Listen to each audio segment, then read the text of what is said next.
इस कड़कड़ाती ठंड में अगर आपने बिना आलू बिना लहसुन प्याज की ये पकौड़ी नहीं खाई तो क्या खाया। तो चलिए बनाते हैं। हेलो फ्रेंड्स, मैं हूँ सरोज। मेरे चैनल फूड एंड फ्लेवरिंग में आपका स्वागत है। ये मैंने 3 तरह की दाल ली है। इसको 2 घंटे पहले गुनगुने पानी में भिगो दिया। 3 दाल लेनी है, मूंग, मोट और चवला की दाल। तीनों को मेज़रमेंट आप पे डिपेंड करता है कि आप कितनी दाल लो। ये मैंने 500 ग्राम दाल ली है। और पूरी दाल को मसल कर इसके छिलके उतार देते हैं और फिर इसे साफ पानी से 2-3 बार धो लेते हैं। धोने के बाद देखिए छिलके निकल गए हैं और दाल ऊपर बच गई है। देखिए अब इसको छलनी में डालकर पूरा पानी इसका झाड़ दिया है। अब इसमें 1 चम्मच साबुत धनिया, 1 चम्मच काली मिर्च और 10 से 12 लौंग, 1 चम्मच सौंफ डाल दिए और इस दाल के साथ इन सारे मसालों को दरदरा पीस लेते हैं। देखिए 2 से 3 टेबल स्पून पानी डालकर इस टेक्सचर से मैंने दाल को दरदरा पीस कर तैयार कर लिया है। और अब इसे बाउल में निकाल देते हैं। सेम इसी तरह से सारी दाल को पीस कर और बाउल में निकाल देते हैं। पानी बहुत कम डालना है और कम पानी डालकर ही दाल को पीसकर तैयार करना है। तो देखिए दाल पीसकर तैयार हो गई है। मैंने 3 से 4 चम्मच साबुत दाल भी रख ली जो इसमें ही मिला देते हैं, इससे क्रंचीपन आएगा। अब इसे मिला देते हैं और ये मैंने दरदरी हरी मिर्ची, लाल मिर्ची और अदरक को दरदरा कूट लिया है या पीस लिया है, वो डाल दिया है। 1 चम्मच इसमें तिल डालने हैं, 1 चम्मच कूटी लाल मिर्ची, अजवाइन, जीरा, 1 चम्मच नमक, 1 चम्मच हल्दी और 1 चम्मच मैंने हींग डाली है। इस पकौड़ी में हींग का फ्लेवर और इन खड़े मसालों का फ्लेवर बहुत अच्छा आता है, इसलिए आप इसमें ये सब ज़रूर डालें। अब फ्रेश धनिया बारीक कटा हुआ इसमें डाल देती हूँ और अच्छी तरह से चम्मच से अलट पलट करके मिला लेती हूँ। इसको अच्छी तरह से फेंट कर रख देना है ताकि इसमें एयर रिलीज़ हो जाए। और 1 चम्मच मैंने काले तिल डाल दिए और 1/4 चम्मच मैंने इसमें काला नमक डाल दिया, वो भी इसमें डालकर अच्छी तरह से मिला देती हूँ। अब ढक्कन लगाकर मसालों को फूलने तक रखते हैं, तब तक दूसरा प्रोसेस शुरू करते हैं। ये मैंने 500 ग्राम गुड़ लिया है। इसे 2-3 घंटे पहले पानी में भिगो दिया था। इसकी पूरी चाशनी हो गई। अब इसे छान लेते हैं ताकि गुड़ में जो भी इम्प्योरिटी होगी वो छलनी में आ जाएगी। तो देखिए पूरी इम्प्योरिटी छलनी में निकल गई है और पीछे जो चाशनी बची है उसमें 3 से 4 टेबल स्पून रिफाइंड ऑयल डालना है। अब इसमें गेहूं का आटा डाल रहे हैं। गेहूं का आटा लगभग गुड़ के बराबर ही डल जाएगा।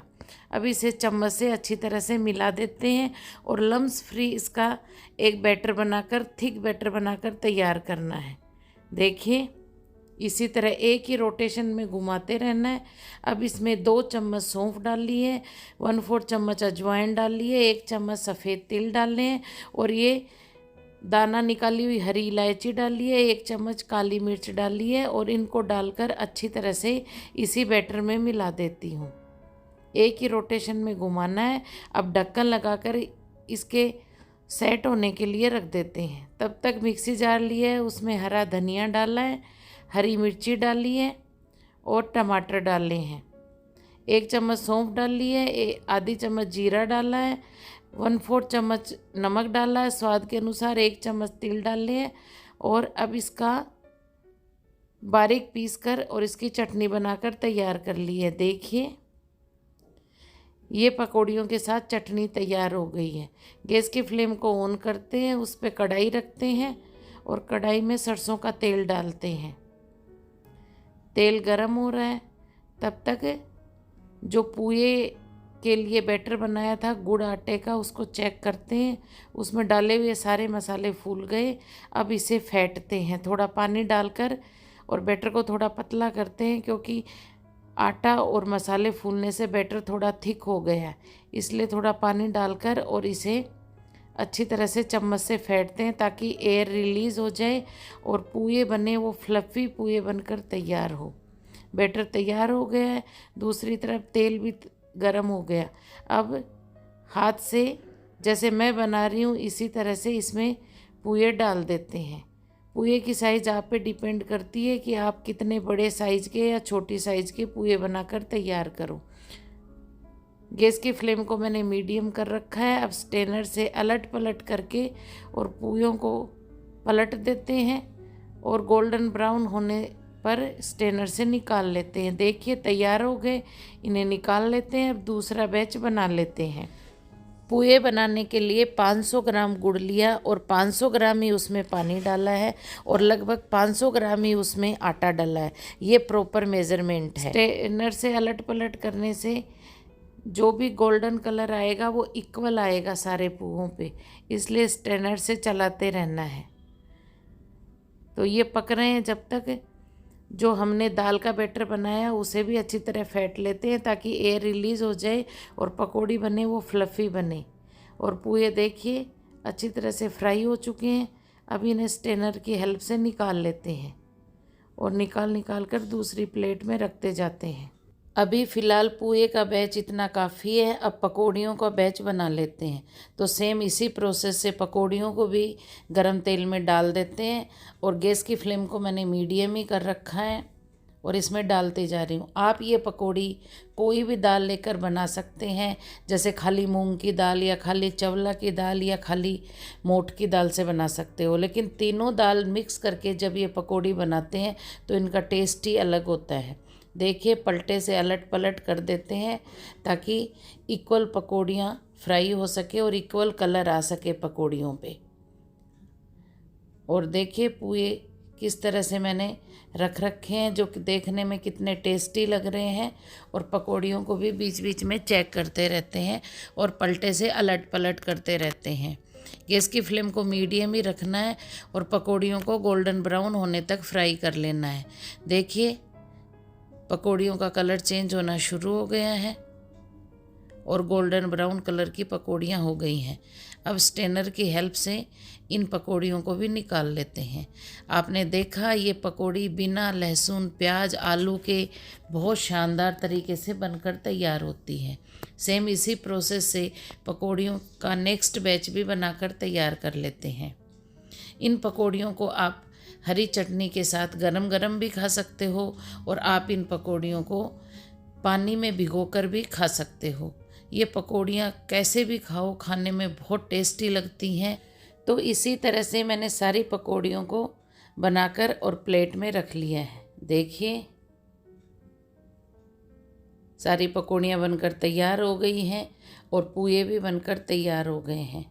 अब इनकी प्लेटिंग कर लेते हैं और आपको दिखाते हैं। तो देखिए मैंने प्लेट में पकौड़ियाँ डाल दी है, पूए रख लिए हैं और बाउल में चटनी डालकर रख दी है। तो आज की अपनी थाली या प्लेट जो भी आप बोलते हो बनकर तैयार हो गई है। आप इन्हें गुलगुला पकौड़ी भी बोल सकते हो और आप इन्हें पोस बड़े भी बोल सकते हो। तो फ्रेंड्स आपको आज की ये रेसिपी कैसी लगी आप मुझे कमेंट करके ज़रूर बताना। अगर आप चैनल पे नए हो तो चैनल को सब्सक्राइब करना और बेल आइकन को ज़रूर दबाना ताकि आपको मेरी नेक्स्ट रेसिपी का नोटिफिकेशन मिल सके। जयपुर के प्रसिद्ध गोविंद देव जी मंदिर में इन पोस बड़ों का भोग लगाया जाता है। आप पुए की जगह सूजी का हलवा बनाकर भी ये प्रसाद तैयार कर सकते हो या फिर आप पुए हलवा दोनों भी बनाकर तैयार कर सकते हो या फिर आप मीठे में खीर भी इन पकौड़ियों के साथ बनाकर प्रसाद में दे सकते हो। जैसा आपका मन करे आप बनाकर तैयार कर सकते हो। जयपुर में कहते हैं कि जिनके घर में लड्डू गोपाल है उन्हें लड्डू गोपाल को पोस बड़ों का भोग जरूर लगाना चाहिए और यही प्रसाद बनाकर तैयार करते हैं। तो फ्रेंड्स आप भी इस रेसिपी को अपने घर पे बनाइए, खाइए और परिवार वालों के साथ एंजॉय कीजिए।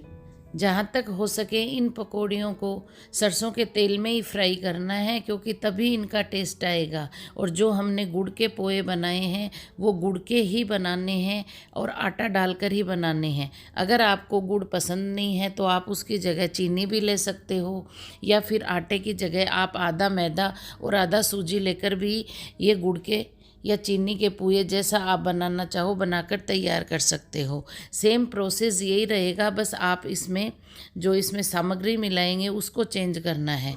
और चटनी में आप खटाई की जगह टमाटर नहीं डालकर आप इसमें दही भी डालकर तैयार कर सकते हो। तो देखिए फ्रेंड्स, आज की थाली, आज का प्रसाद, आज का भोग पोस बड़े बनकर तैयार हो गए हैं। पोस का महीना चल रहा है और इस टाइम इन पकौड़ियों को पोस बड़े बोला जाता है। तो देखिए कितनी सॉफ्ट और फ्लफी पकौड़ियाँ बनकर तैयार हुई है और क्रंचीपन भी देखिए। और आप जो पुए बनाए हैं उनका टेक्सचर देखिए कितने सॉफ्ट बने हैं। तो लीजिए, आप भी प्रसाद लीजिए। तो चलिए फ्रेंड्स, मिलते हैं फिर नेक्स्ट रेसिपी में। तब तक के लिए bye, thank you, take care, जय हिंद, वंदे मातरम।